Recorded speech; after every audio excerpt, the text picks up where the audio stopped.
சொந்த மண்ணை விட்டு புட்டு இந்த மண்ணில் கால வச்சோம். வந்த தசை தெரியாம பர்மாவில் வாழ்ந்து வந்தோம். ஆறு ஓடும் ஊரு இது, தொழிலுக்கு பஞ்சம் இல்ல.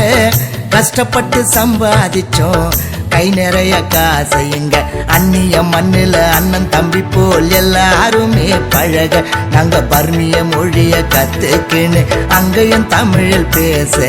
செய்யும் தொழிலே தெய்வம் ஒண்ணுதான், இரவும் பகலும் உழைக்க. நாங்க சொத்து சொகத்தை சேர்த்துக்கின்னு சந்தோஷமாயிருக்கு. கப்பல் போகுது, சின்ன கப்பல் போகுது, கப்பல் போகுது.